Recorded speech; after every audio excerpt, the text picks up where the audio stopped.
زندگی کے مسائل ہمیشہ کے لیے نہیں ہوتے، یہ بس ہماری زندگی کے تجربے کی کتاب پر دستک کرتے ہیں اور رفع ہو جاتے ہیں۔ مغرور آدمی اس پرندے کی طرح ہے جو آسمان کی طرف جتنا بلند ہوتا جاتا ہے، لوگوں کی نظروں میں اتنا ہی چھوٹا ہوتا جاتا ہے۔ توبہ ایسا دروازہ ہے جس میں داخل ہونے پر پرانا انسان باہر چھوڑنا پڑتا ہے۔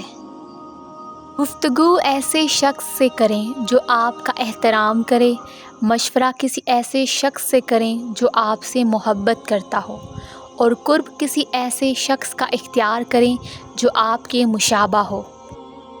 یہ معاشرہ ایک خوش اخلاق انسان کو تلخ بنا دینے کی خوبی رکھتا ہے۔ لوگ اپنی بوریت ختم کرنے کے لیے اگر آپ سے رشتہ رکھیں تو اسے محبت سمجھنے کی غلطی نہ کیجیے۔ کوئی دوسرا ہمارا دل نہیں توڑتا، ہم خود اپنا دل توڑتے ہیں، ایک ایسی جگہ رہ کر جہاں ہماری ضرورت نہیں ہوتی۔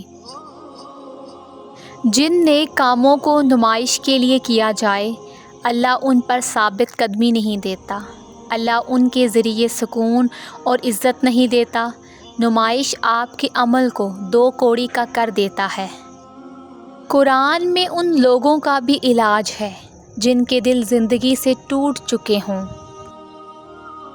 تمہارے سمجھنے نہ سمجھنے، ماننے نہ ماننے سے کچھ نہیں ہوتا۔ جب اللہ نے کہہ دیا ہے کہ دعائیں پہاڑوں کو بھی اپنی جگہ سے ہلا سکتی ہیں، تو پھر دعائیں نصیب کا لکھا بھی بدل سکتی ہیں۔ قبولیت کا شک تو بنتا ہی نہیں ہے۔ اگر آپ کو یہ ویڈیو اچھی لگی ہے تو ویڈیو کو لائک کریں، چینل کو سبسکرائب کریں۔ تو ملتے ہیں اپنی نیکسٹ ویڈیو میں، اپنا خیال رکھیے گا، اللہ حافظ۔